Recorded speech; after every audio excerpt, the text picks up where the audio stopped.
এক দাদুর সাথে ধাক্কা লেগে গেল বিয়ে বাড়িতে, সে কি কাণ্ড।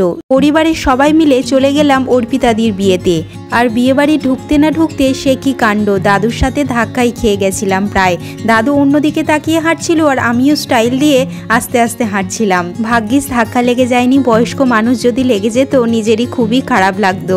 দেখতেই পেলে তোমরা। এরপরে বিয়ে বাড়ি ঢুকে দেখি সে কি অবাক কাণ্ড। মা দৌড়ে এলো আমাকে বলতে, গিয়েই ঢুকবো কোথায় দিয়ে বুঝতেই পারছিলাম না। দেখো মা এসে বলছে সবাই কত ডান্স করছে, সাথে বউ বড়।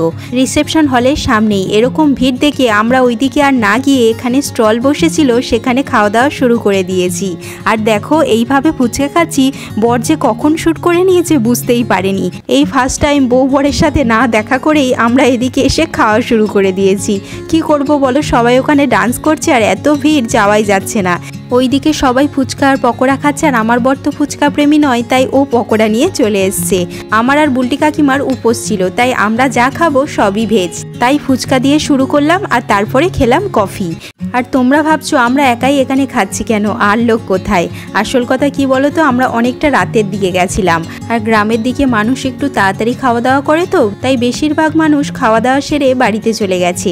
একটু ফাঁকা ফাঁকা লাগছিল, যেখানে ডান্স হচ্ছিল অনেক লোক ছিল, এই দিকটা একটু ফাঁকা। তারপর আমরা হলের মধ্যে চলে এলাম। এখানে মা আর বোন দুজন মিলে বাবাকে রীতিমতো জোর করে টেনে এনে এখানে ফটো তুলছে।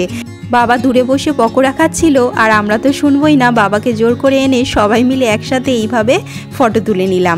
আর খুব কাছের একজনকে হারানোর ফলে ওর মাথায় চুল দেখতেই পাচ্ছ তোমরা। বিয়ের পর এই প্রথম বিয়ে বাড়ি ছিল আমাদের, তার উপরে একসাথে দুটো, আবার খুবই কাছের, তাই বাধ্য হয়ে আমাদেরকে বিয়ে বাড়ি অ্যাটেন্ড করতে হয়েছিল। আমার মা আর মামা দুজন মিলে এইভাবে একটা ছবি তুলে নিল। আর এদিকে ঈশানকে দেখো পুরো জামাই সেজেছে, আর লজ্জাতে তো মুখই দেখাবে না। ও আর ওর বাবা এখানে বসে আছে, আমি ওকে জোর করে ভিডিও করছি, ও তো মুখ দেখাবেই না। তারপরে এই অর্পিতাদি আর অর্পিতাদির বর, দুজনের জন্য অনেক অনেক শুভকামনা রইল। আজ আসি, টাটা।